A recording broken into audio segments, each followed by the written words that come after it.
No matter how high-tech, highfalutin, lazy, or foo-foo America gets, we will never stop hunting and fishing.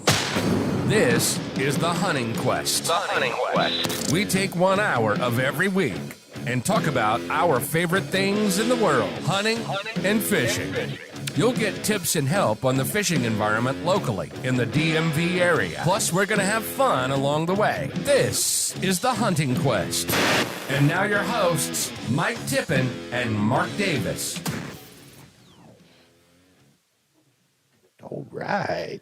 Okay, so today is October something. Yeah. We're waiting for a link. November. November something. Yeah. November 4th. November 4th. That's the month before December. Right? December being the month that Christmas is in. Hey, can we get a link?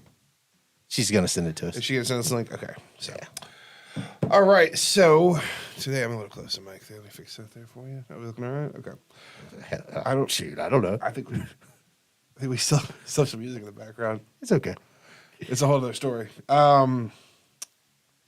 Yeah, we're just going to have to deal with that for a little while. So, today is November 4th. It's like 75 degrees outside today. Yeah. Really weird, right? Weather's been strange. Everything's strange. If you've been out there trying to hunt, I'm sure you're having a hell of a time. A lot of guys haven't really getting much. I've been hearing a lot about there. Yeah, my brother's, he's out in Missouri, Wichita? Kansas. No, yeah, Wichita? outside of Wichita. Yep. Wichita Falls, Connecticut? No. Wichita, Kansas. Wichita, Kansas. But so he's outside there, and he's like, dude, it's so hot. I mean, just like ridiculously hot. The deer's patterns are off. Everything's off. It's it's just absolutely crazy. So, Well, it was like when at one point. you got your Yes, I got it. So at one point, Anna was like, "Hey, I'm so excited! It's fall, and and it's gonna be cold." I was like, "Oh no, it's gonna be 80 again at some point." It always happens that way. You know what I mean? It never stays cold. So I wasn't too surprised. I was at work on Thursday, and everyone was like, "Oh man, it's gonna be so so cold, and this, that, and the other." And I was like, "Well, I kind of saw it coming." So, I mean, I would say this is the most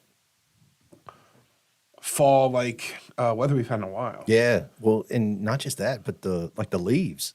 Yeah. Dude. Normally they fall right off and they Yeah. don't get them very long. I can tell you, I think, I was stationed in Maine when I was in the Navy, very first duty station I was ever stationed at. And everybody talked about, how amazing the colors were in the fall, and all that stuff. And I was like, first time I saw it, I was like, yeah, this is absolutely amazing. This is the coolest thing ever.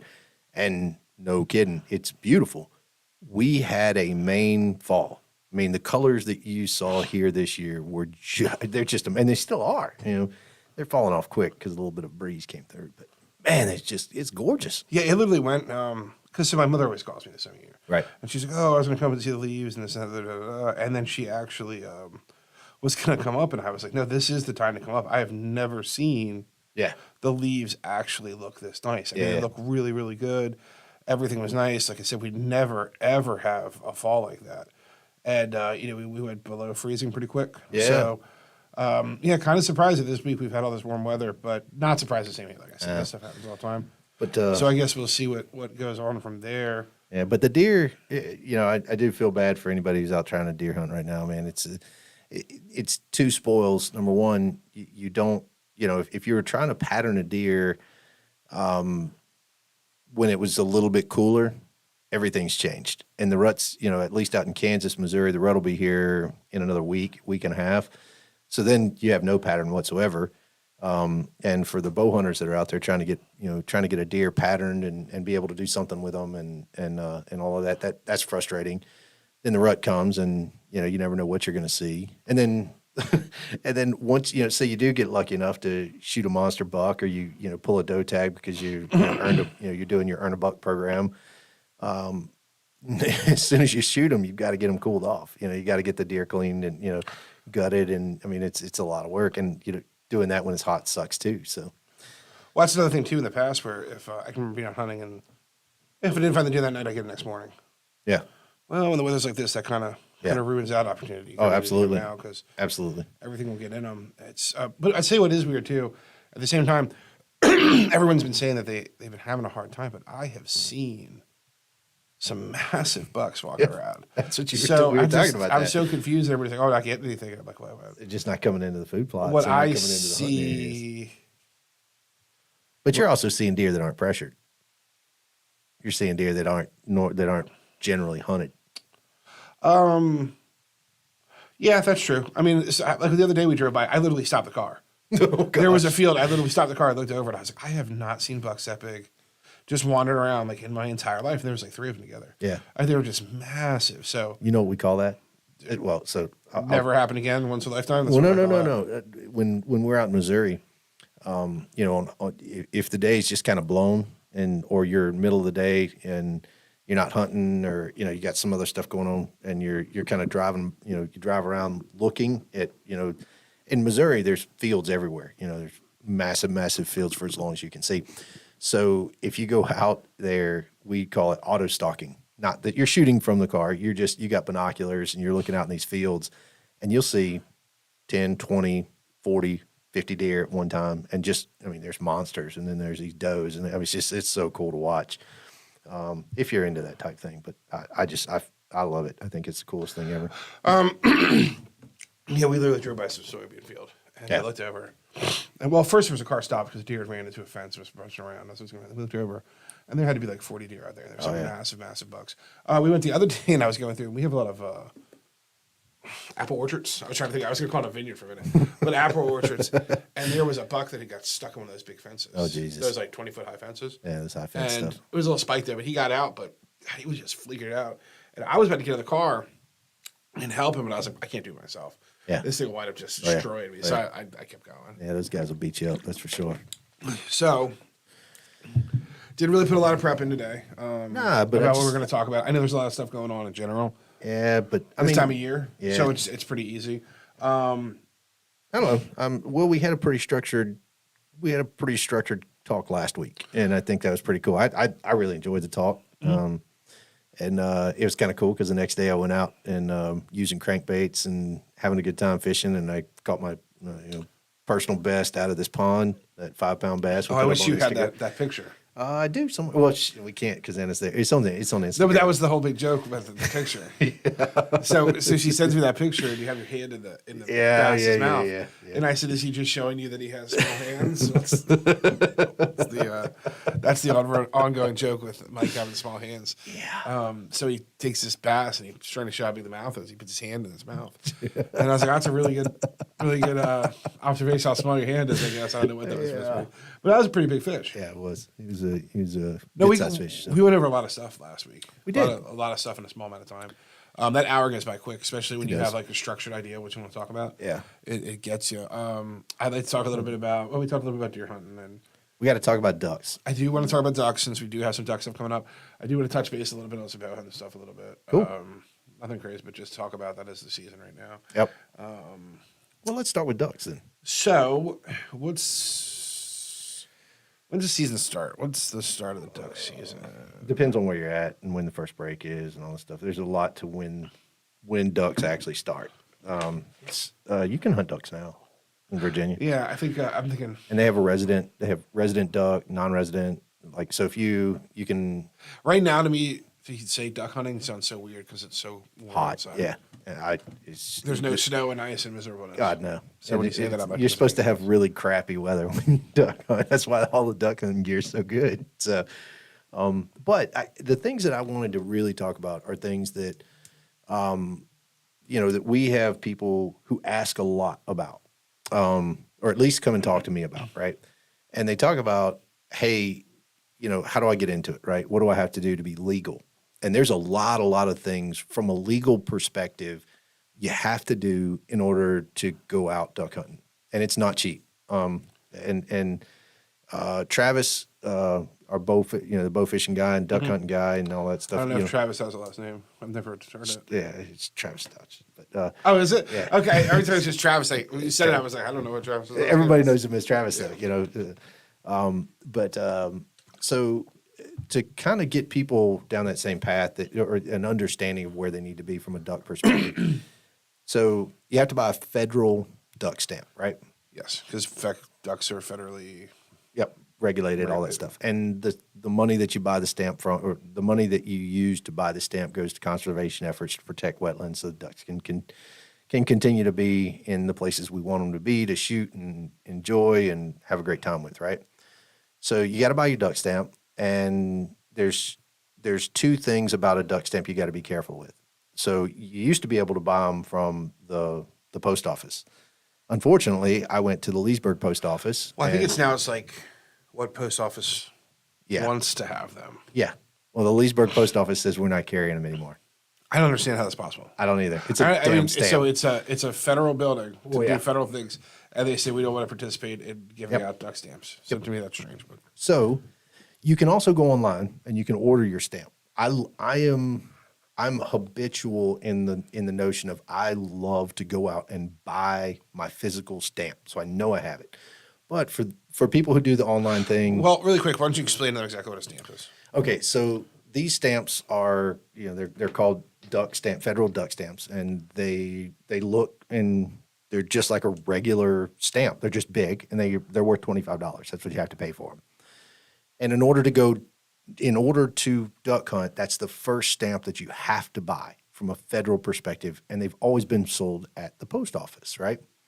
And without this stamp, once you get it, you're supposed to sign it, and you keep it in whatever you're going, wherever you're going to.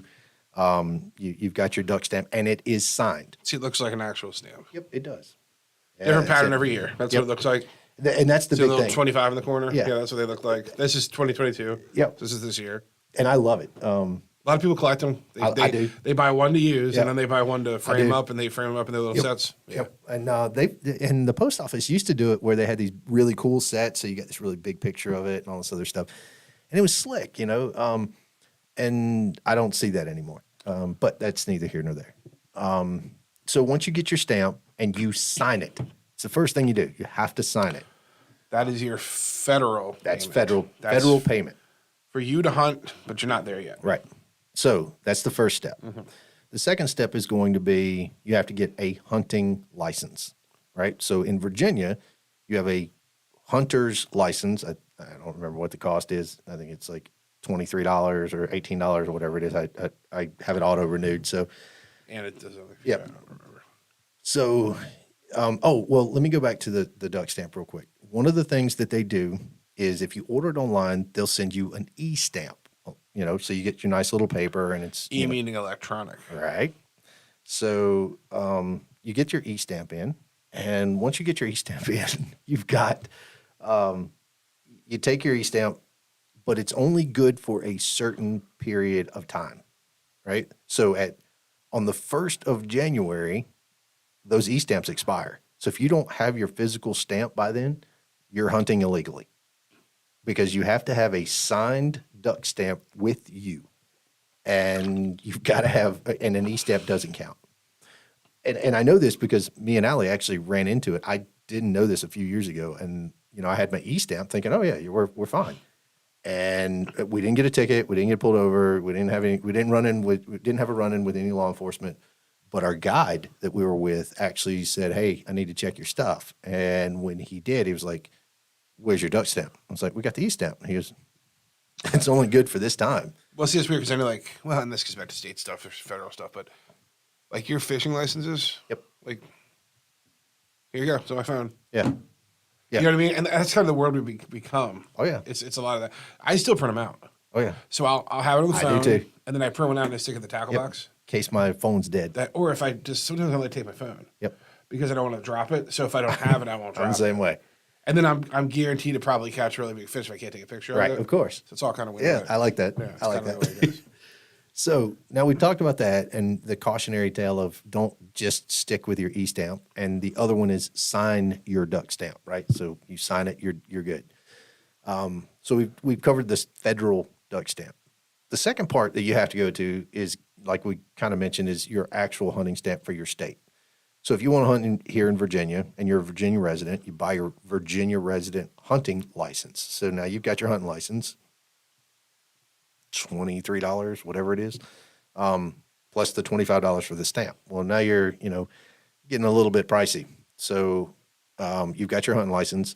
You do not need a deer tag. You don't need any of this other stuff. What you do have to get in addition to this, now that you've got your hunting license from the state, you have to buy a state stamp, a state conservation duck stamp, and that's $10. It's All like a right. Virginia stamp. Go ahead. And then the last thing that you all should get, and it's free. It's called a HIP number, HIP, Hotel India Papa. So the HIP number is free when you go to buy your license and you buy your state stamp. And this is one of the things I think that Virginia, their app, the Virginia Wildlife does well. If you go and you download the app and say, hey, I need a license or I need to figure out what I'm doing. And it says, well, what are you doing? You know, what do you want to hunt? And if you say ducks, it'll put everything that you need into one, into your cart and you check out. And that's pretty cool. I think that's pretty cool. I wish other states did that. Maryland doesn't. Virginia does. I think Missouri does. I think Kansas doesn't. Well, I know Kansas doesn't. Arkansas does for waterfowl only. Those are the ones I can remember. So Virginia, annual migratory waterfowl conservation stamp. Mm-hmm. Residents or non-residents? Resident or non-residents? I don't know why I said it like that. Residents or non-residents? It's $10. Yep. You can buy it in person or buy it online. I thought they'd have a picture of like a cool stamp, but I don't see it on here. You get one, but it's not that cool. It's never cool. Tisk tisk. Yeah. So how does it? You know, I don't know. We're not going to go into that, but I was going to go into the whole. If you're on the river and it's part Maryland. Part Oh God, Virginia. no! We're not I gonna- can't I'm- even keep I'm up. not That's even why. gonna get That's into why that you go part with a of it. guide. Honestly, in Virginia or Maryland, go with a guide. Just bite the bullet. So what you just said made sense, but it gets a little winded when you get it to explain it. You know Oh what I God, mean? yeah. You can go on Virginia if you're gonna fish. If you're gonna duck hunt in Virginia, you can go to Virginia's site. Yep. And literally the first page is 10 steps that Yep. you take to be able to do the bird, and it's everything you went over. A little more explaining, but really Yeah. it's everything you went over. So if you have to touch base on that again. That is how to do it because it does. Yeah, it all gets complicated, and then and then on top of that too, like we talked about before, God forbid if you don't have a limiter in your tube. And then depending on Yep. where you're hunting, we Oh, talk yeah. about not, you have to have steel shot and all that kind of stuff. Yep. for So the- lead's outlawed in every state. is it now Yeah, every it's state? outlawed in Okay. every single state to hunt ducks. Period. So no lead shot. Everything is either steel or bismuth or tungsten or heavy metal or whatever it is. So, and that gets into something else. I can't tell you whether or not lead was these people shooting lead shot for whatever. I'm not going to get into that, but I do think that it's neat that somebody was conscientious enough to check to see if the lead coming out of your gun was causing a problem. It's one of those things where we talk about and this sometimes irritates me. And I don't want to get on a soapbox when we start talking about this. I'll touch on it very, very quickly. But if you figured this would be if it. you look at the average of the data that they collect when it comes to you're a sportsman or you're whatever you want to word it, your guy going on the weekend Yeah. fishing and hunting and doing that thing versus your commercial impact. Yeah. The commercial impact Way is bigger. 99.9% of everything that happens, and that 0.1% is your sportsman out there. And sometimes I wonder the laws that they put on the sportsmen to limit them to I can't talk that same life to limit them or enable them to catch it is ridiculous because Agreed. I can't imagine it has that big of an impact when they'll show you a study and yet they'll put these permits out for these not out of state, out of country companies to come in and do some crazy fishing outfits. I won't talk about where it is or what it is, but remember, if you're familiar with the Chesapeake Bay, you know exactly what I'm talking about. Right. And if you're part, because everybody in that group is pissed. Oh, yeah. But I mean, the reality, and then they'll come out there and they'll look at these guys' permits to not only go after something that we all we have to have because it's the bait fish, but then all byproduct they get to keep, and they literally allow them to keep the byproduct. Oh, yeah. So then they're not going to not target byproducts. What do they care? How can you prove Right. what they are and aren't? And then they're just destroying the fishery. But God forbid they catch you with something that's 2 inches small. They're impounding you and your boat. I mean, obviously that's not poaching, but real poaching. No, you know, yeah. next thing you know, everything's gone. Now, Well, it's not just that, but you think of a non-commercial or a non-industry commercial fisherman. You know, who's the kid on Instagram? I can't remember his name, but that crabber kid. yeah, I love his Instagram stuff. It's really kind of cool. He's cool. But you look at his stuff, and that dude, I think Southern Girl's the name of the page. But I don't remember his name. I don't know, the dude freaking hustles. And, you know, you see him out there as, you know, 1 or 2 crabbers trying to bust his butt to try to make a day. So, but that's not so yet again, that's commercial fishing, and that has way more of an impact than your guy out there Right. But you look at the industry. crab necking. Yeah. But really, I listened to that. That was funny. That was funny. The reality. Chicken necking. Chicken necking. Sorry, I said crab necking. That didn't make any sense. So no, but really, when you look at it this way, you think about that. Even those guys who are commercial people, Right. Their impact is so much less. They're out there working. Oh, God, yeah. So much harder to get this, and then they're limiting their. I remember what happened recently with Maryland limiting the catch on that too with crabs. Yeah. I mean, devastates. But I'm talking about the trawlers that are just out there dragging everything out of the bay. Oh, yeah. And just getting these permits from out of country, from Canada, to come down and do this. It just blows my mind. Yeah. That's what happens. But yet you're going to put so much pressure on these guys who are out there doing this other kind of stuff that aren't corporations. Luke McFadden. Luke Sorry. McFadden. Yeah, that's the guy on Instagram. I like him. I like him a lot. He works, I man. had to talk to him one day. Oh, did I think he likes our follows our page. I don't know. But yeah, so I just find that it's really, really strange. Yeah. That I would, you know, it would be really interesting maybe get a couple guys on from a couple different angles to do some crabbing, maybe a crab or maybe like an eel or maybe some other waterman to talk about really what the amount of, I don't want to call it harassment, but the amount of enforcement I'd like to see. that's done on them versus the amount of enforcement on the big companies and then the average guy out there fishing. I mean, Yeah. I get you gotta have limits and you gotta have control of it, but Yeah. I mean, It's still, I don't know. I remember, and I don't know if this is quite appropriate, but I'm going to talk about it anyways, because I can't word it the most politically correct. But when I would go fish down home, and we'd fish down in like Point Lookout, which is like Southern Maryland, there were a lot of like Asian people fishing, Right. And when I mean Asian, I mean like literally like first generation Americans. Sure. You know, so they didn't speak very good English. They come from a completely different culture. Sure. And their culture overseas sometimes. They fish to live, survive. Yeah. So they go out there and they catch crabs, they catch fish, they catch whatever. Yeah. That's why And they're they eat fishing whatever they're markets. pulling in. And they whatever they get, Yeah, they sure. eat, and they don't think much of it. You know, this is what they get. I'm sure they have preferences, but you eat what you get. Sure. So those guys just keeping all the little fish together. They don't care. They just keep whatever they get. You look at those guys, and then DNR shows up, Yeah. and flips the cooler over and starts screaming out about And every tears little them up. fish. Yep. And I understand it's still legal, and I understand that it is annoying too. At the same hand, like these guys keep all these little fish. I'm not getting shit tonight. But at the same point, like, do you really think that impact is anything? Do you think that in 2 weeks from now, Not a chance. you're going to feel that ecosystem No. that he was in is going to feel an impact because he kept some fish that were too small? Yeah, no. You know, but they're out there doing that. But Yeah. yet we have all this commercial stuff going on destroying Right. it. All, But no, caveat this Go before ahead. we get too far. Neither you or I are condoning fishing illegally. no. But just I'm not- to put that out there for everybody here, Yeah. we're not condoning it by any stretch of the imagination. I'm not But saying I that. do get just what you're get saying. really irritated sometimes Oh, yeah. with that. And I get, what I get really mad about too is state parks. Some of these guys at these state parks, man, some of these rangers, Yeah. and some of these natural resource police. Don't get me wrong, there's a lot of good guys. It's like anything else. But a lot of times you go in there and they are such arrogant Jerks. jerks. Yeah. And you're just looking at them and you're like, this is the epitome of public land. Oh yeah. This is where I should be able to come out here. I should be able to relax. I should be able to do this. I should be able to fish Yep. without you coming up here and barking and screaming at me with this tacked out gear all of a sudden as a ranger. Right. Why are you walking around with M4s? I don't understand it. Right. You know what I mean? And I can understand it. Like if you're a national park ranger, maybe if you're a game warden or something. Yeah. No, I'm talking about when I'm out there fishing on the shore Yeah. and this guy's walking around checking fishing licenses. And they're just, it's like I got walked up and a TAC team came up on me.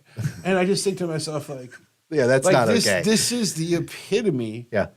of public land. This is the epitome of taxpayer dollars. Yeah. And you're going to come out here and harass me and tell me that I Yeah. can't do something. You know, it really kind of irritates Agreed. you. Yeah. And then it's like, and then they limit it more and more every year. You see the place Yeah. where you used to be able to fish all night, you used to be able to do stuff. Now, oh, it's only these days you can Yeah. fish. Or you Or can it's- only come at night and fish. And then it goes, oh, you can't even fish at night anymore. Right. Oh, you can only fish during the day. You can only fish if you're camping. Right. And I'm just like, Why? why How are did we get to this? why are we losing our rights to? I don't know if rights is the right word because it's not a right, but why are we losing our privileges to use public land? Sure. Because what, it's inconvenient. I Yeah. mean, I don't understand what the big issue is. Here's and something- And really quick, I want to Yeah, no, you're good. And most of these places, we're only talking about 4 months out of the year, 5 months out of the year. In the winter, you think anybody's at Point Lookout or any of these places in the Not a water? chance. They're not there. The place is empty. Right. So for half the year, you have to do a bunch of work and keep track of this, but the other half of the year, you don't. Right. And they're just, I don't know. It just irritates me, and I see it happening more and more. Oh, yeah. And I just wonder, like, Here's something I'll tell you though, from my perspective, and law enforcement has a really crappy job, and I don't, I don't. It takes a very special individual to be able to do that job and to do their job well, right? Are they going to get things wrong? Yes. Are they going to get things right? Yes. Where's that line drawn? Well, okay, I get that. However, and hats off, I got to give kudos. Loudoun County Sheriff's Department does a phenomenal job when they have to go to a call that involves some type of fishing incident, like fishing, hunting type stuff. If they show up, at least the deputies that I have seen. Now, I've never had them involved with me, but I've seen them. Over in Ashburn, there was a guy fishing, and somebody called the sheriff's department on him, and the interaction that the sheriff's department had was phenomenal. And the guy's like, "Are you here? You fishing? You doing great job." I don't wish that on anybody. I don't care if you're a ranger. I don't care. I don't wish that to have to walk up to somebody and say, "Hey, I need to check your license." Now that's fishing. You go up to a game warden. I have a lot. I have that job just sucks. And the reason why, in addition to that, number one, like you mentioned, you're going to flip over some guy's cooler who's fishing there to eat, right? Probably not a good situation, right? But the other thing too is when you're interacting with hunters, every single person that you interact with is armed. And that's a tough place to be. And you've really got to be, you could be the coolest guy in the world, but can they overreact? Yes. when we talk most about of them do. like commercial versus non-commercial, we don't That's really different. have like a commercial Yeah, we deer kind of went off on a harvest. tangent there, didn't we? Do you know what I mean? I do, And yeah, those yeah. kind of things, and we don't really have too much of that going on. I think Right. most of your calls around here they're going to deal with is probably either just they're checking spot check people, Maybe. or they're getting calls. Now, but we have had plenty of deputies tell us before Yep. that when we talk about like kids not being out in the woods, not Yeah. doing things, not Why? doing Because the second they go fishing the pond, someone's calling the police. Karen the shows up. second they go through and walk through somebody else's property, they're calling the police on Yep. them. And the kids are just they don't want to do anything because every time that goes out there, it's ridiculous. Yeah. Now, I don't know at what point do you just I don't know. It's a tough situation. It's irritating, you Yeah. know, when you see a lot of that happen. But I think at the end of the day, like I said, you have to have conservation yeah, and you have to have things. Sure. And it has to be a certain way. And don't get me wrong, I've dealt with plenty of DNR guys that walked Yeah. up and were like, "Hey, catch anything? Catch your license? Yeah, here you go. Okay, man, there have you a go. good day. Yeah, cool. That's it. You know, and that's how it should pretty much be. Yep. I watched a video where they said this was a perfect interaction. There was a guy that was fishing, and he was fly fishing. The guy said, the DNR guy walked. He said, "I walk." I said, "Nope. All I just need. Do you have the card? Put the card up." Yep. All right, there you go. Man. Keep fishing. Have a good day. That's all Yeah, I don't need want to say. ruin it for you. Yeah, just don't want to bother you. Just keep Yep. doing what you're doing, and that's it. Now I understand in some of those situations, Yep. like Well- up north where they have those giant like salmon runs, and you got Yeah. hundreds of people at the bank, and Yeah. you're trying to, make sure everybody's legit, to make sure they're not fighting and all that kind of stuff. But they got some weird laws up there too. That's a whole nother world. It Of, is. You It can is. fish for 2 hours and Yep. it's going to shut down. Yeah, but Yep. but I refer to as the average stuff we have around here. And sometimes I think that we have a little You got a little much. over enforcement on things and Sometimes. in general. But And here's the thing that I like. I've seen kids. This is why I like coming into your shop. I've seen kids that come in here and they buy fishing tackle, and they get out and they go fishing. They're buying hunting gear and they're going to go hunting and they're going to have a good time and everybody's having a really good time. Who's the girl that went to the NRA event with us? Katie, Katie. I don't know Katie's last name. I- Katie, yeah. Katie something. Yeah. So Katie's tough. She's young. She gets out. I don't know if she fish. She went bow fishing with us, and it's cool to see. I don't want people to think, oh, the next generation's just whatever. Her and some of the other kids that have come in here that I've seen coming in and out and buying gear and having a good time and meeting with them and stuff like that. All hope is not lost. They. Oh no, there's it's plenty, cool to watch. There's plenty of kids that are into it, and Yeah. there's a whole different. There's a weird change in the world. Oh yeah. And you have this really like weird, super conservative push and super liberal push, and you have both sides of that. Of course, most people probably fall somewhere in the middle. But Sure. then you have things that have become trendier over the years that weren't trendy. Sure. And guns is a total different market than it used to be. Yeah. Before, if you went to a gun store, you probably saw a bunch of wooden guns that were out there, wooden stock guns, and maybe a couple tactical guns, and that was about it. Nowadays, the market's different. People do this and they like it, and they collect it, and they make them their own, and the guns are different, and it's almost another outreach of ways for people to express themselves. Sure. And if you're not in the gun world, that sounds really weird. Oh yeah. Like if I was to say to you that people come in and build guns to their style or the way they want to be, and you didn't understand that, you'd be like, "What are you talking about?" If you look at like the AR world, things of that nature, people buy them and they just make different things. Like Yep. that's why people have so many of them. Oh, yeah. And it's not because they have a bunch because I think it's going to be the end of the world. I need to outfit an army of my friends. Yeah. It's because they oh man, I really wish I had a tan one. I'm going to build a tan one. Right. Oh, I saw so and so that had that. I really want to try that myself. So they begin to customize and specialize. And are they in all those things. are they going to shoot distance? Well, that's going to be a different trigger, and that's going to be a different Everything's- barrel, and everything's different. It's precision. The market has so much more in parts and accessories Yeah. now than it ever had. I mean, there's so many different brands, so much different stuff, so much different things in the media. As much as the media is anti-gun, there's so much in the media that's pro-firearm. Right. And you see so much more of it. Like there's pro-firearm celebrities. There was never any of that before. You never knew. There was, other than like Jerry Mitchell, like, back in the day, he shot really fast. And the reason everybody knew who he was is this old guy that shot revolvers really fast. Right. But other than that, there was nobody. You go on now, there's all these companies, shirts and things and that kind of nature. Well, you and all had that kind Charlton. of stuff. You had Charlton Heston too. Yeah, but I mean, that's I had to bring him up. that becomes a little more controversial there. Some people don't, but you know what I'm saying. Though. I do, Now, I now do. it's a different world. So Yeah. it's funny to say. I don't necessarily. We dwell on the negative things. Oh, and yeah. we really dwell on the what's wrong and what's going bad. And I'm not saying that there's not a lot of that going on too, but sometimes when you look back too, we forget quickly how much of the stuff is still We take ourselves too seriously. a little Yeah. too far. I still have plenty of kids in here coming in the summer, It's riding cool. bicycles, coming to buy fishing lures and telling me stories. Yeah. Coming back And it's the inside greatest it, thing on the planet. and it's fun. And we never carried like BB guns or anything like that. Yeah. And all of a sudden, I just want a BB gun. People look for BB guns and stuff for their kids. Yep. It's like the world cycles. We go through these little stints of everything's bad and then everything's good, and then stuff back and forth, back and Yep. forth, back and forth. But it's also it depends on where you live. And I tell Oh, yeah. people too that areas kind of go through cycles. Oh yeah. And neighborhoods go through cycles. So like I can remember people saying like they lived in a neighborhood and they grew up there, and then as they got older, everybody kind of got older, and the neighborhood kind of changed. And Oh, then yeah. kids don't trick or treat anymore. They don't go out and play anymore. They don't do anything.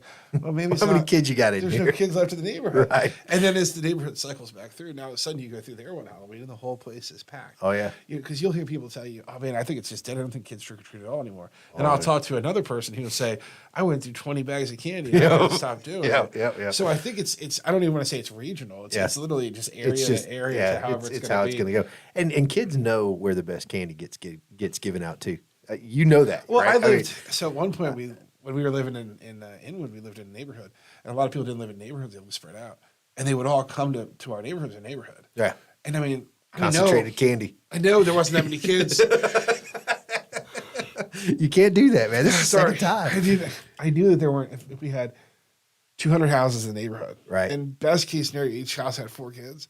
We still had more than that in the neighborhood, and you know that not each house had 4 kids, so you know that they were being trucked in to do that. Yeah. So it was really, really interesting to see those kind of things. But you always hear that. You always hear people dwelling on things. Oh, it's so bad. Oh, it's awful. Oh, it's Yeah. so terrible. And like I said, there are things that are wrong. There are things that are bad, and depending on how you look at it. But really, the reality is, I think it comes and goes. Yeah. It's up and down. And It is what it is. But we kind of went off on a tangent, and you know, I get where we went. I like the conversation. But let's get back to duck hunting real quick. So, What else do you have to talk about duck hunting? two things.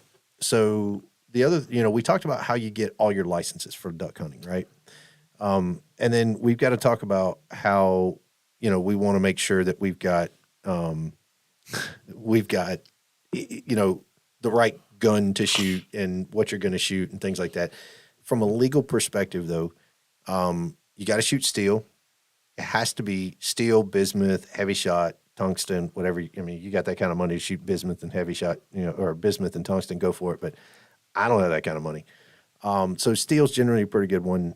But the one thing people forget, and I've done it, I've been guilty of this, is that plug. You got to put a plug in your shotgun. You're not allowed to be able to chamber more than 2 rounds and then one cycled in. So 3 rounds, that's all you get. So, you know, you can reload, you can shoot at that same duck 6, 7, 8, 10 times. However many, you know, if that duck's dumb enough to be there after 2 rounds, you know, he probably needs to die. But that plug will get you, if without having that plug, you'll get a lot of, I mean, that's a big fine. So make sure you put a plug in there, make sure you're shooting steel shot, make sure that, you know, and the other thing too, like you had mentioned, is go out and try to shoot some skeet, shoot some. Yeah, if you haven't shot duck in a while, you might want to go out there and shoot some of your targets a little bit. East Coast duck hunting is way different than like Midwest duck hunting. And what I mean by that is a lot of the ducks on the East Coast are flybys, right? They're not decoying in. They're just flybys. And you got to be fast, and you got to be able to lead that duck the right way. And they're going, like bufflehead are going 100 miles an hour, it seems like. So you take down a bufflehead, you let them just right, cool, all right. Out west, everything's decoying in, and they're coming right in your face, and they flare out. And you know, and down south the same way. You know, got this nice flare, and the wings come out, and they're right in your face. It's almost like, I don't know, it's almost unfair. I mean, you stick your head up above the blind, and you're looking at 50 freaking ducks, and you're like, oh, wow, this is cool. But get the practice in. You know, you don't want to shoot and have cripples. You want to shoot and make sure what you're shooting goes down, and you know, clean kill. You're doing the right thing. And if you're ever in doubt, number one, you can always send us something. You know, send us something to the, you know, send us an email. Find, you know, info at the Hunting Quest. We'll try to answer questions. Game wardens love to answer these kind of questions. You know, they've got a site there you can answer questions on. You know, but if you have never done it, go out and go with a guide. Don't try to do this on your own the very first time. I think that's kind of a good idea in general. Yeah. If you can't go with somebody else. Yeah. Somebody else that doesn't know what they're doing. Sometimes people pretend like they know what they're doing and they really don't. But, well, you know, I was really thinking about this the other day, and I don't know how to do it, but I really wish I could figure out a way to have like a pre-hunting seminar. oh yeah, Like I could bring people out every year. and I could be like, come out, I'll show you some of the stuff. Right. We'll talk about how the different types of stands. We'll talk about your Yep. camo. We'll talk about your guns. We'll talk about when you should shoot, what you shouldn't shoot. Why are you shooting from a tree? Right. You know, all those kind of things, what to look That's for. a good idea. And then on top of that, then talk about what shots to take, Yeah. where to take them. And I don't mean just hunter safety course. No, Hunter no, safety but- course doesn't really go over like No, that. no. They're trying to just, make sure people aren't getting you know, killed. they're like, Yeah. hey, make sure you wear your strap, don't shoot each other. Right. You know, make sure you wear arch. I want to go a bit beyond that, but what No, I think it's what a I really great want to idea. do, and I don't know how to do it, is I want to show people how to clean a deer So, without like literally show them, but Yep. like all I right, don't know how you do it because you can't. I mean, here's I can't go there's- find cadaver deer. Actually, you can, and there's a couple of different ways to do it. But if you went to the hunting show that Travis was at, they actually did that. They did. You can go to some of these different conventions or whatever, and they bring out deer that have that they got from the state or whatever that were hit by a deer, hit by a car or Deer something. by deer? Yeah, deer by deer. Sorry. There's deer on deer deaths around control. That is. So that was good. Deer deer death. But no, they had a guy in there that demonstrated how to clean a deer and all that stuff. What we're, and one of the things that you and I talked about, and I'll film this, I'm going back out to Kansas, tomorrow. I'll be headed out there for the rest of the month. And if I get a deer, my brother I'm telling you, the guy is phenomenal. So what we're going to do is we'll see how long it stays up, but I'm going to get him to show you how to really legitimately clean a deer. He can do it really fast, but he's very informative. Everything, I learned how to do it from him. But he knows how to do this, and he's really good at teaching people how to do it. So we'll get a video of it. But I think that'd be really cool to have somebody in person because, if you're going to shoot a deer, you need to understand there's a smell to it. There's a smell. It's the only thing that smells like that. Yep. And there's no other way you can Like explain it. cavity. It's not a putrid smell. No, it's not either. bad. It's It's just just- weird smell. Yeah, it very, very irony, very something. I don't know how to explain it, but like with my brother, he does a really good job of educating people on these things. And when we get a deer, we're gonna video it. But I think it would be cool, and we could probably do something. What if we get that posted? Yeah, we can do it. I already checked with YouTube. Really? Yeah. Yep. Okay. You can't show, so they have a lot of different things. Like you can't show the point of impact. So if you're shooting a deer, you're not supposed to show point of impact and the deer dying or anything like that. There's statements there. But once the deer is actually dead, it's just like anything else. You can show people how to process it, but it comes with a warning and all this other stuff. So it's actually not a bad deal. I checked it Can you out. skin a buck? Yeah, I can run a trot line too. That's where I was going with that. If you don't know what line that's from, you can Google that and figure out what song that is. Yeah. Because I am a country boy and I can survive. Everybody knows where I'm going with those songs now. No, but I always thought how neat it would be to do like a seminar. So like, Dude, I think it'd be great. well, I was thinking like in our house, like where we have a property at, with this big ass yard up front there, and I thought how cool that it's middle of nowhere, Yeah. How cool that'd be to have everybody out there because people would say, "Oh, I want to learn how to hunt. I wish somebody would show me." Yeah, all the time. And say, "Okay, look here's the date. Everybody show up. There's like 50 people. Yeah. and I'll show. We'll as a group we'll go over all this. Show you kind how of to use a stuff. self-climbing tree stand and not kill yourself. You know. And explain to you why you should be shooting from the tree because Right. then it limits you from hitting people's houses. Right. All those kind of things that people don't think about. Yep. That doesn't go on. A self climbing stand is a nightmare. Oh, they are. It's I don't use them terrifying anymore. thing. I'm so far removed from. I mean, and the other thing too is like in Kansas, Missouri, there's not a lot of trees. Where we're hunting, there's not a lot of trees, and the ones that are out there really aren't big enough to try to self climb. And most of them are locust trees, and that sucks. I'm not trying to self climb a locust Don't tree. get me wrong. You get really high Yeah. in a climber Oh yeah. if you trim the branches. Oh yeah. But damn, I'm not doing if it. the bottom of that falls off, you're Yeah. stuck up there. Yeah. You're just- Well, now they got the chains that hold them Still, together, I mean, what if and you nobody didn't ever tie- remembers to hook them together. what if you didn't tie it up? Oh, What if you and didn't- it happens it's a lot. gone. Yeah. It's You better around. hope that you got back. Your What are you phone's gonna still. Do you gonna wrap around with a rope and shimmy down the thing? You know. you could, but Yeah, it's tie your terrif- shoelaces together. terrifying. Bear Grylls it or something. You know. I mean, I don't know. Don't Dakota Myers because he's a liar. Or is it Dakota Myers? No, it's No, it's Coyote. Coyote. Coyote. Dakota Myers is that a person? Yes. Is that the award-winning guy? The guy that won the Medal of Honor? Never mind. He's a great guy. Not Dakota Myers. Now you screwed up. No, didn't I'm you? talking about Yeah, you're talking about Coyote Coyote. What? Peterson. Peterson. Yeah, How did I get those two I confused? don't know. Coyote Peterson. I can't talk. You can't talk. It's been one of those nights. Man. Coyote Peterson lied about Bigfoot He did. I broke your heart. to my face. Yeah. In cursive. I really thought that was real too. Well, I wasn't sure it was really a Bigfoot, but I thought he found the skull for Oh sure. Lord. I didn't think it was a fake story. Yeah. That did make me sad. I thought that was for real. Yeah. No. He lost all credibility in the industry. But what industry? Exactly. Stupid TV show industry. So we were. Anyway, so that's kind of that was our duck thing. Well, I do want to talk about what I think with Doc. Yeah, Henning. go for it. So today we were cleaning all the waterfowl guns. Yeah. Which get really, really dirty really, really fast. Oh God, yeah. And we just decided to do that today. That's what we did. Yep. And Well, you did it. I kind of sat there. yeah, whatever. It's fine. I appreciate that. One was really bad. But we were talking about it, and I was, what size shells do you use? Oh, all right. So that's a good question. Because this, I find a lot of different opinions of this. So on 12 gauge, I only shoot 3.5s. Only. I use 3.5s, and I pick. So now, is this with everything, or geese, or birds, or everything that flies? No. So turkeys, geese, and mallards. Take turkeys out of it.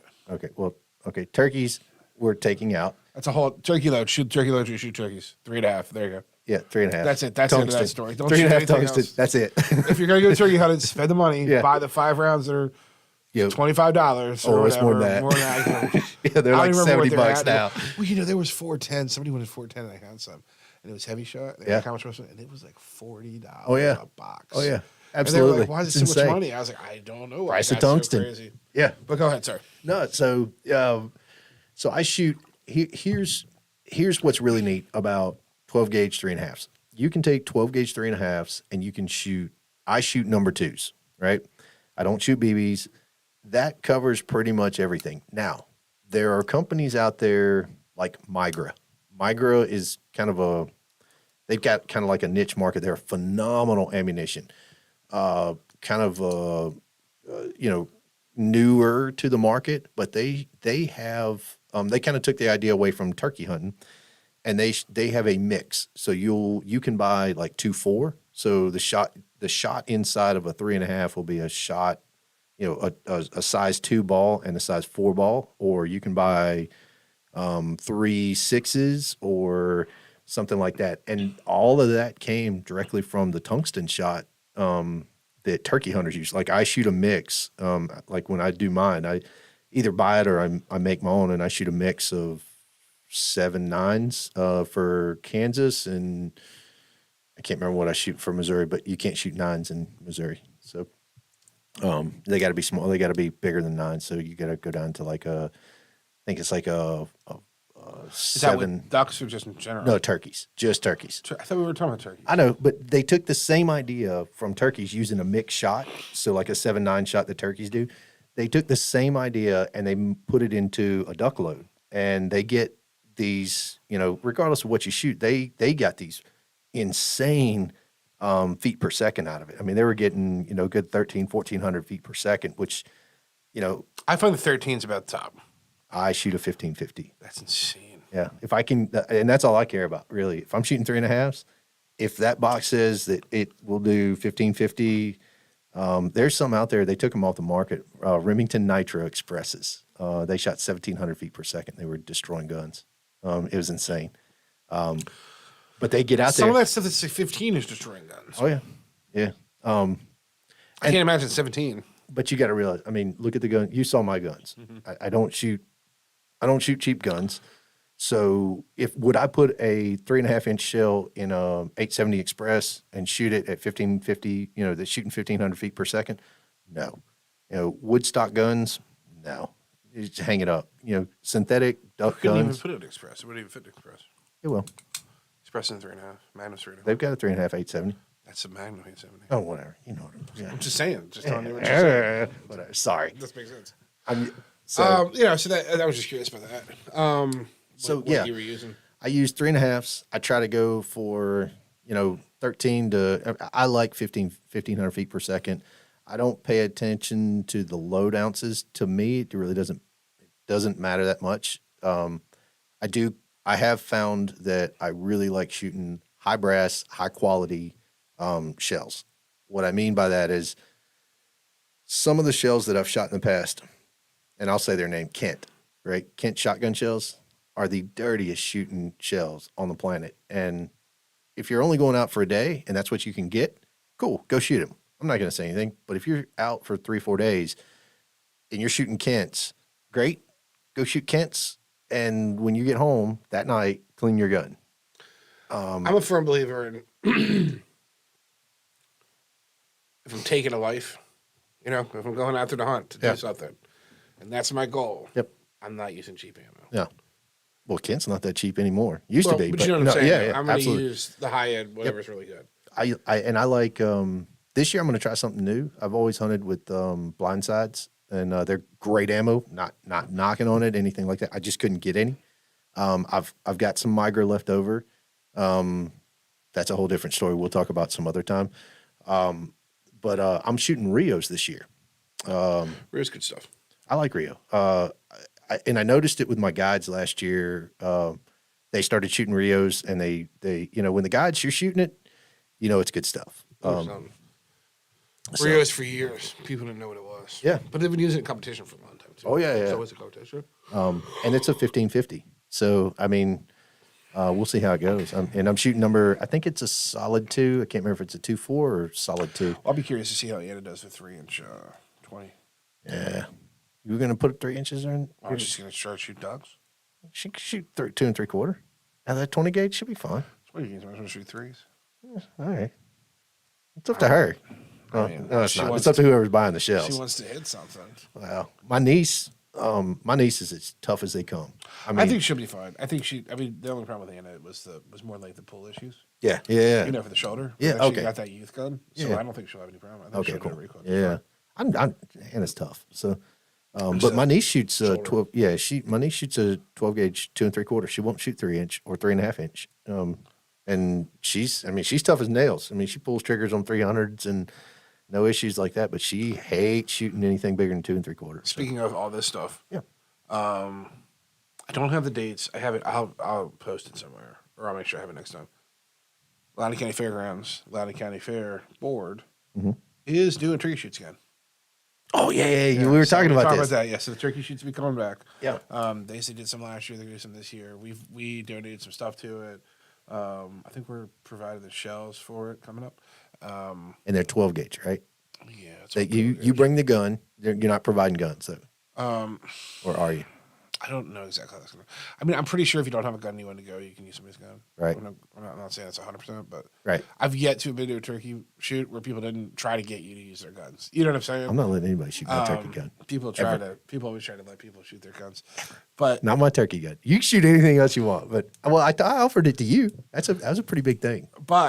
they're so they're going to have it, and it's by the shell. You know, that's for Yeah. by the shell, And it's all charity, right? Yeah, it's all charity. I think it goes to the fair. That's fun. And there's some cool prizes. We're giving some gift cards. I think they were pretty substantial. Some other, but damn, just to have a turkey shoot again. Oh yeah, They're all gone. I Nobody does them anymore. love turkey shoots. If you don't know what a turkey shoot is, because I assume people do, but a lot of people are like, oh, do you shoot a turkey? No, you don't shoot turkey. It's they call them turkey shoots because you used to win turkeys. That was Right. the people would win a turkey. So they just set up, and I don't know what the distance is or all the exacts, but they shoot up a target, and you put some bird shot in, and you fire, and whoever has the round closest or the most in the center wins. And it's kind of a crapshoot. It's kind of like gambling, but everybody has their guns that they swear are the best. And Yep. it's a fun. There's all these rules, and you'll see all these like 30-inch guns and all this crazy stuff. So, but it's you see your great grandfather's double barrel shotgun that's sitting out black there. powder flint rifles. Doing all right. But you actually know why they? So yes, they used to give away turkeys, but the real idea is that the turkey shoots people would brag about their turkey guns, right? And how well they patterned. And like my turkey gun can pattern pretty better, is pretty impressive. I wish I had pictures of these guns that these guys have. So most people just have a gun. They don't make them. But some of the guys that really get into it, they have turkey shoot guns. Yep. And I tell you, you could never shoot a hunt with the damn thing. Oh God, it hurts. It hurts. It hurts. They're long. Tremendous, and some are bolt action and single shot. All that Yeah. kind of stuff. They're just like the most ridiculous things ever, but they're really funny. Oh yeah. But I like that they're bringing that back because there's not a lot. That's of that awesome, going on man. anymore. I- Turkey yeah. shoot sounds fun. Turkey shoots are fun. They're a lot of fun. People go out there and it's another camaraderie thing, another community thing that I like. And we're going duck hunting, right? 26th. Is that what it is? Yeah, November 26th. That's all coming up so fast. Dude, I'm flying back just for that. You know that, right? Yeah. I'm flying back just to turkey hunt with Let's you. see how the weather is. It's so weird because right now we're in November. I don't know.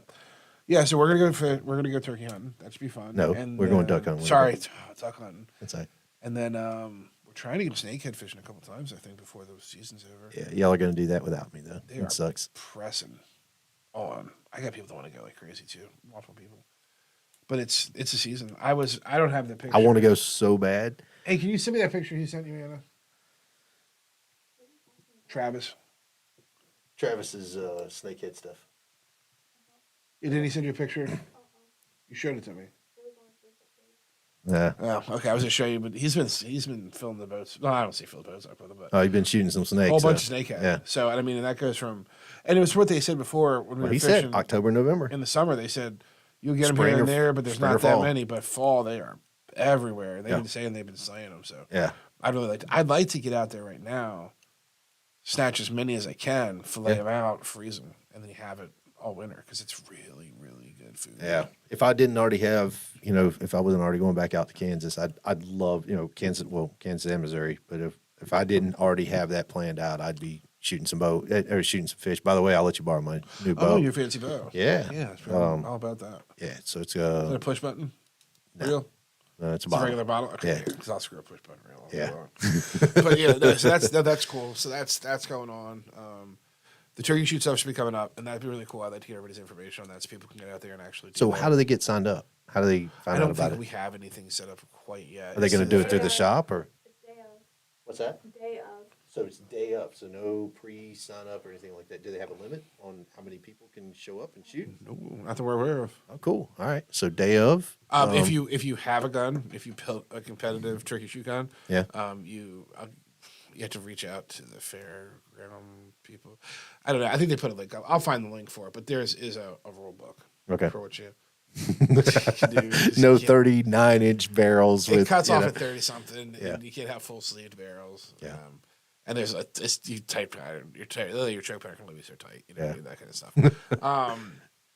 But no, so that looks really really fun. I'm No excited about that. $5.99s on the chokes and stuff. so. Yeah, I mean, there's crazy stuff out there that people try to do. That's cool. That's really what's going on now. We're getting into the holidays, so Yeah. if you're looking to get stuff for the family for holidays, we've got all kinds of stuff over here. Come get it, pick it up Yeah. at the store. What you gonna do for the holidays? I don't know what we're doing. I know for Easter we're going to so that's kind of cool. Easter is in April. Oh my gosh, I am so tired today. I can tell, man. You're not on it. So for Easter, You need to get your alpha brain for or something. Easter we're gonna have a ham.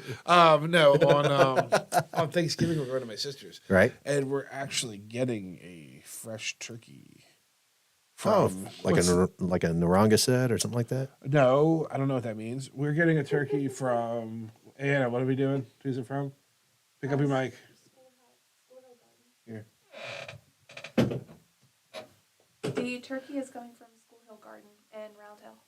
Yeah, they do the turkeys we buy them from. Really? Yeah, beautiful turkeys too. Yeah. They're probably they- Naranga sets. I don't know what a Naranga set is. Is that It's a type of turkey? Yeah. They're white turkeys. Other than it's not a Naranga set. I just think it's cool because I always say to my family, "Hey, you guys want our first turkey?" She always does turkeys, and we never get to do it. And this time we got to do it. How do you cook your turkeys in the oven? Jesus, that's a monster freaking turkey, dude. Holy smokes. Who's the guy holding the turkey I don't up? know. Hope he likes being on camera. So,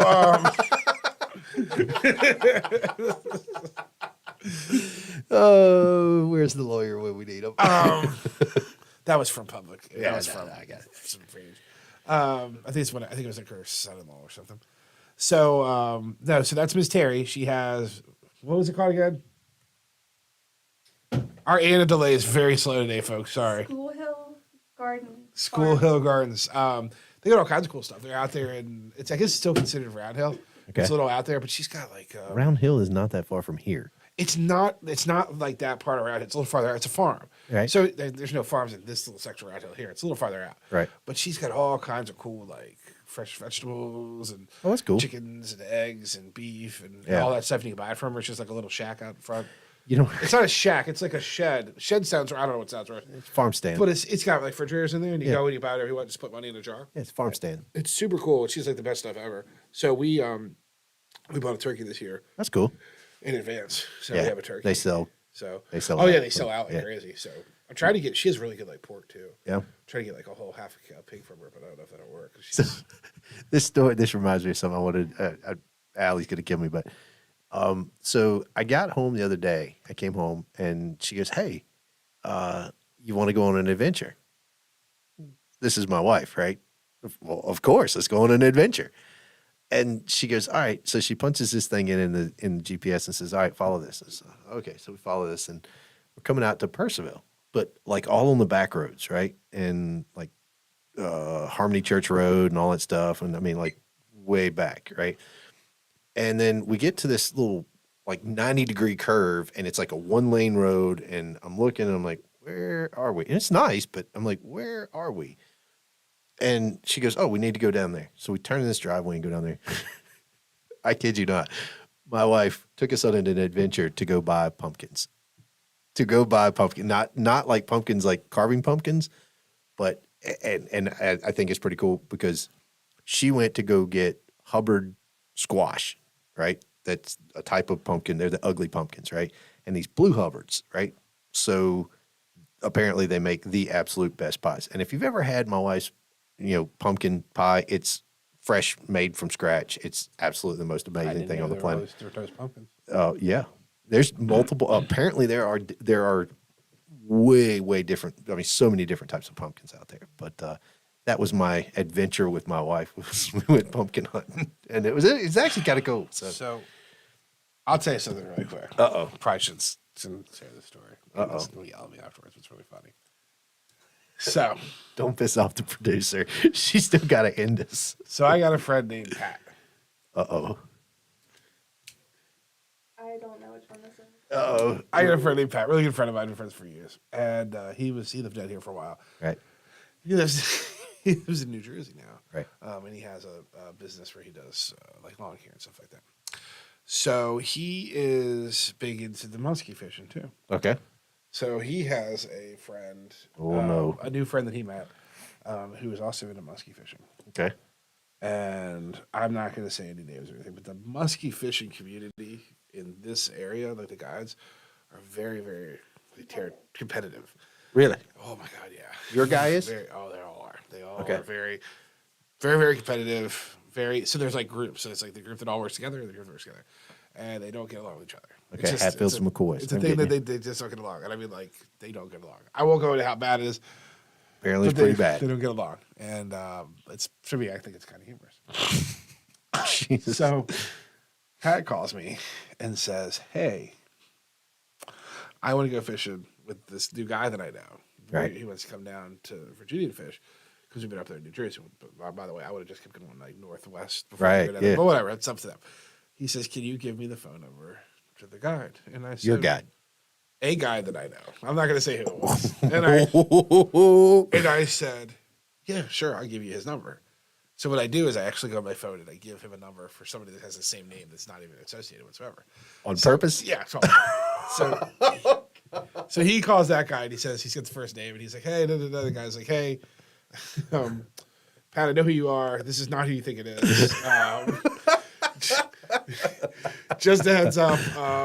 I think Mark might be screwing with you.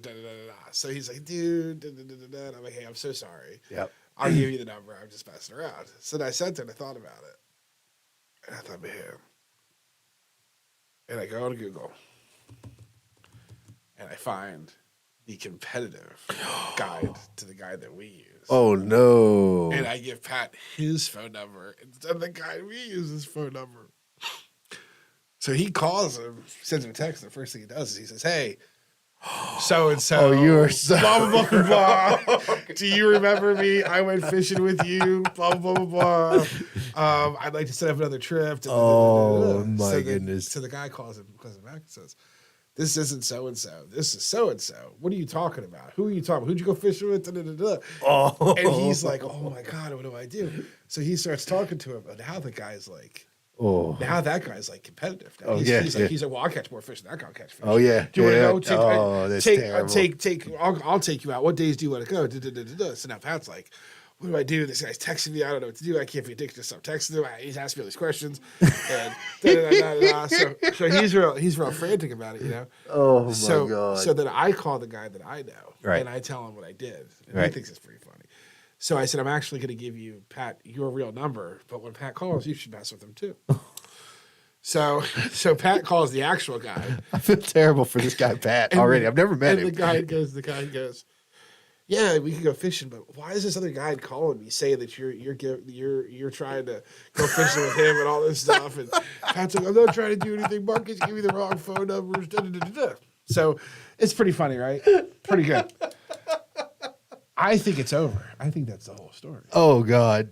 There's more. But wait, there's more. Pat calls his buddy that he's going fishing with, the other guy he's going fishing Right. with. And the guy goes, hey, what days did you book? And he said, hey, I booked blah, blah, blah, blah with this guy down there. He goes, cool, guess what? I booked da-da-da. After that, with this other guy, it's the guy that I was texting him with. Oh, my God. So now he's got to go meet the guy. Now he's terrified the guy's going to put two and two together. It's the same phone number and his name's the same and all this stuff.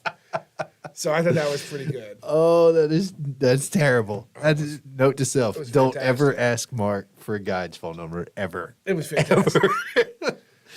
So yeah, I thought that was pretty funny. That's funny. Giving them competitive numbers. Oh, that's terrible. Well, I can tell you, as far as guides go, I've never I think I told you how I met Travis was through a different duck guide service, right? And he was guiding for a different group. Now he's got his own thing. So you meet all kinds of people guiding, and I think that the duck world is probably the same as the muskie world. I mean, they're pretty competitive in many senses. So. All these guys, it takes like small groups, like Yeah. 2 to 4 people. Yeah. You tend to find that they work as a group, and then what happens is you sign up with the group, Oh yeah. and then you work with one guy, Yeah. and then you just stick with that guy if you like him. Oh, yeah. If you didn't, you go to the next guy, and then Yeah. until you find that guy that you like Yep. within the group. And even with me, you can talk about catching fish all day long. Yeah. That's great. If you're boring or you're not fun to be with, I'll go with the guy I'm most likely to catch fish with. Yeah. Because if I'm going to be with you for 8 hours, Right. I don't want to be with a terrible person. Right. For 8 hours. So a lot of times when you find those good guides, it's like Oh you don't yeah. want to go with Well, you somebody met else Travis. I mean, because you just you know what I mean, that you don't want to be with somebody yeah. boring. Hell It's just no. like No. you know. Especially in the duck blind. Number one, it's always miserable weather. Always. I mean, if it's not miserable, They're not going to land. they're not going to land, Yeah, so- and you're wasting time. But you met Travis, and Travis is 100 miles an hour all the time. I mean, the Greg Army is a real thing. So, what's really kind of cool is I have guides that we use out in Kansas, and when we're hunting out there, those guys, and each one of them is unique in their own way. They're all Trevor, Casey, Duty, all kind of came from the same thing, and they've split and done their own stuff. And it's. But you're right. When you're in if you're not having a good time, if your guide is just like, it's horrible. I mean, it's not a good trip. And I mean, unless that's what you want. I mean, if you're out there, you don't want to. You're not a social person like Allie. I swear, Allie could go out there and not say a word and shoot and do whatever and be completely fine with it. But that's I not also me. feel like if you're not talking, I can't make any comment. Like I can't like if you're not talking, Can't talk shit. No, that too. But I can't be like, can I? I think I saw something. If you're not talking, I don't feel like I can make any suggestion. I'm just like, I'm just gonna sit here and be quiet. Like, Oh okay. yeah, no. Like when we had the competition going on the other side, and the one Yeah. captain was getting nervous. Yeah. And he just like stopped talking, just kept taking us some places, and I was like, I think I saw that. Never mind. it's not a big deal. You calm down. It's Yeah. really, it's just tacos. It's fine. You Yeah. know what I mean? But Oh, yeah. So I. Oh yeah, Yeah, I find that that's worth. I love weight it. in Gold. I absolutely love it. We go out to Ocean City with those one guys, and they're just funny. They're just good Bottom, guys. who's that? Bottom bouncers, Yeah, bottom or whatever. bouncers. They're funny. Yeah. You know what I mean? I like to be around people that are entertaining. Yeah. He gave me a bullhorn, and I was yelling at people on the channel on the way back. Oh my god. Like people on the shoreline. True story. So it was really, they're pleasurable people. Yeah. But yeah, the worst is when you get around somebody that sucks, and that's the worst part about booking Yeah. a trip you don't know. You Yeah. get there and this guy's terrible. You're like, but when you first get there, everybody's kind of terrible. Yeah. Because they're kind of like everybody's feeling each other out. They're not talking much. They're trying to figure out who's the jerk, and they're like, "Oh, it's just Mark." Yeah. So it's fine. So it's it's kind of funny, but I don't know, and I mean, you and I have kind of similar personalities in that I'm loud in your face, kind of, I don't really care, and I'm going to ask questions, and I'm going to do whatever, and if I need to ask a question and you're not communicating to me, that's a problem, right? If I'm out hunting with you and I'm trying to decide, and this is what makes a good. I mean, honestly, we shouldn't have named this podcast. What makes a good guide, and entertainment is probably number one on my list, and that's why I like Travis so much. But the other part of that is, are they good at their job? Like our guides out in Kansas, the one guy, Trevor is, he's a 4-time duck calling champion. He's got all this stuff going on, and I mean, Casey and Duty are phenomenal, and I mean they're just good at their job, but they're also fun to be around. So, those are the two things that I look for. But I'm also the point, like when I get to the point like bow fishing, right? If I suck at it, I want somebody to be able to tell me what I'm doing wrong, right? If I'm missing ducks, I'm shooting ducks and I'm missing, I want somebody to be able to tell me, hey, look, lead them a little bit more. You're leading them too much, or think about this. And all of those things play into a role, and those guys work hard for their money. When I'm on a Hard. boat, Yeah. if I'm not catching anything, Yeah. I'm like on the guy, like, what am I doing wrong? Yeah. They're like, nothing. If I'm not doing anything wrong, I'm like, pick a rod up. Yeah. You're fishing too. You're fishing. 'Cause either you're lying to me, Yeah. or we just need more opportunity. So just throw a line in the water. Let's Yeah. just see what happens. Absolutely. I prefer when they're fishing. Oh yeah. They're It either makes me just- feel more just sitting comfortable. There. I'd rather pull as many fish as we can Yeah. in the boat. Yeah. Now with duck hunting, you got to be careful with that, and here's why. So the limits on ducks can be strange, especially here, right? So you might have, you might be able to have 2 teals and this and this and this. Well, if your guide is hunting with you and they're shooting, and you take it over, you're over the bag limit for teal. Well, technically you can use in different states, it depends. You can use your guide's bag limit, right? So they can, you can go home with a guide bag limit. That is, a lot of states are looking to get rid of that, and some of the states have gotten rid of that. But it's a saving grace, right? So if your guide's not shooting ducks, it's probably because you probably, you might be a little bit newer. You can't, you're just shooting ducks to shoot ducks. So he doesn't want you to go home with a, some type of citation, and that's a big citation. You leave with 3. Like when we were out hunting, this was we were in I can't remember the name of the water, but it was Potomac, essentially one of the outer sets. Chattahoochee. No, it was here. That's in Georgia and Alabama. But anyway, so we're up and we were doing our thing, and this swan came over. And if I was a quarter of a mile south, I could have shot that swan.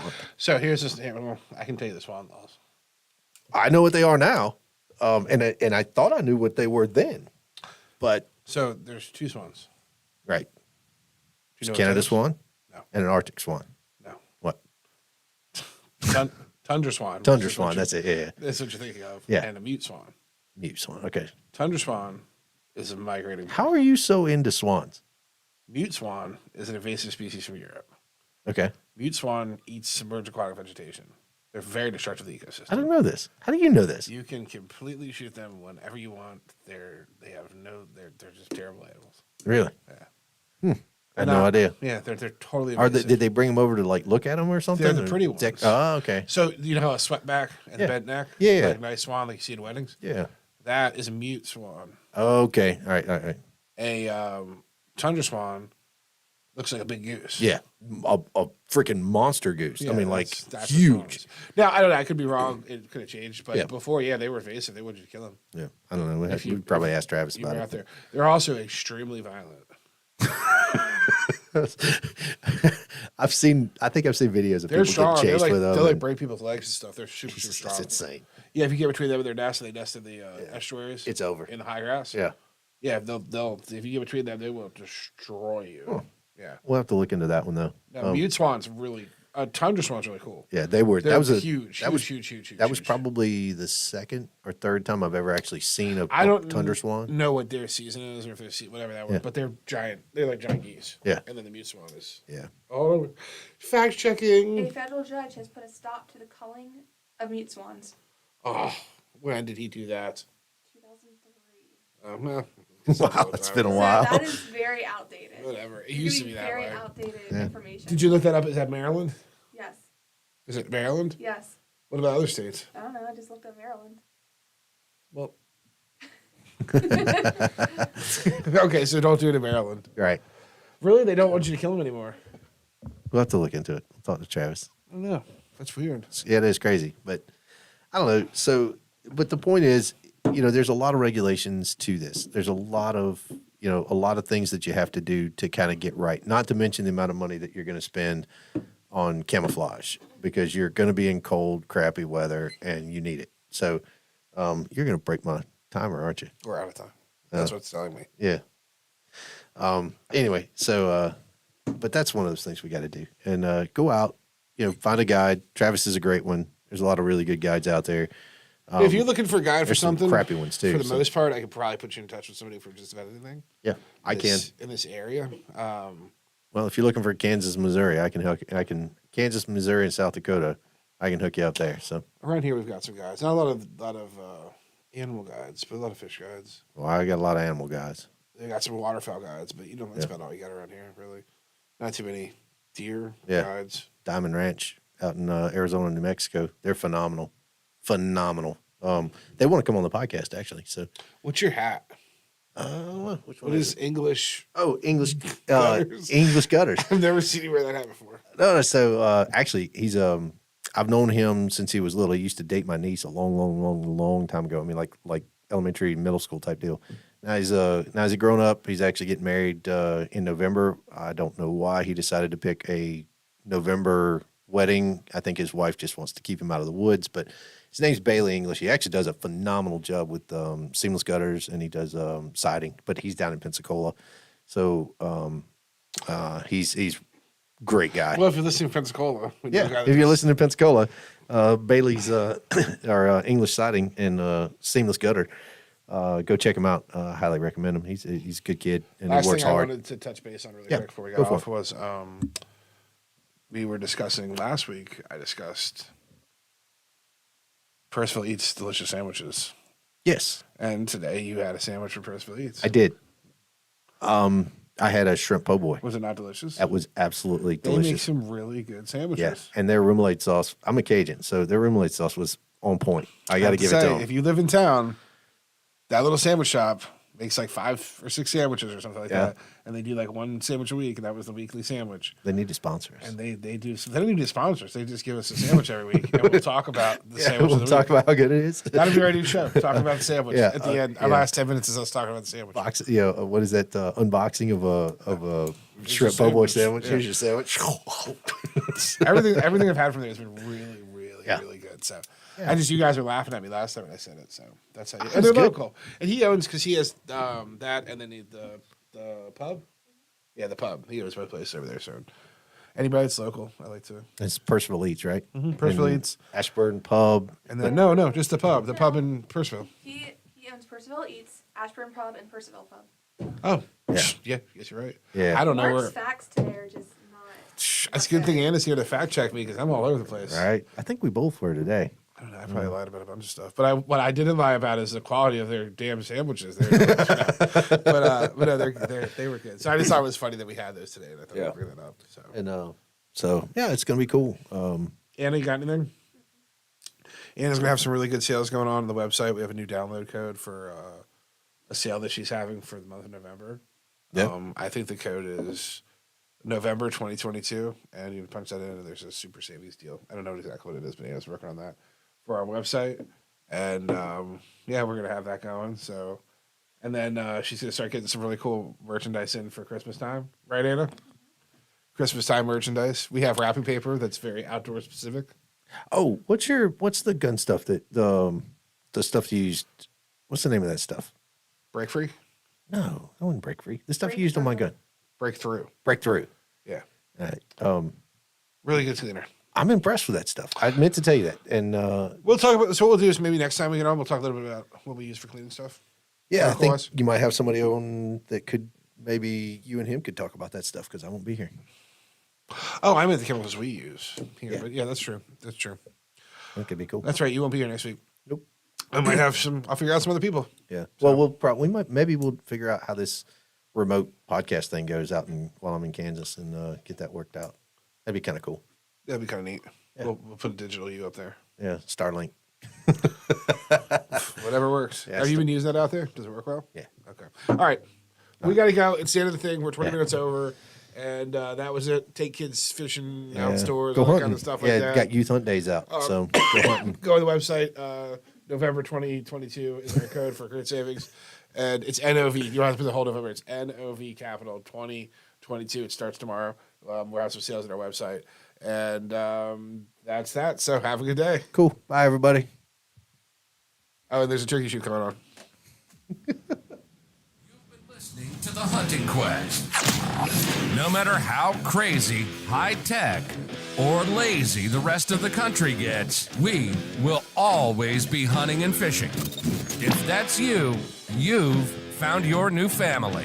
Thanks to our sponsor, Davis Guns and Gear.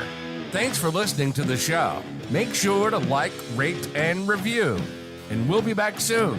reach out to us by email at info@thehuntingquest.com and check us out on Instagram and YouTube at The Hunting Quest. See you next time.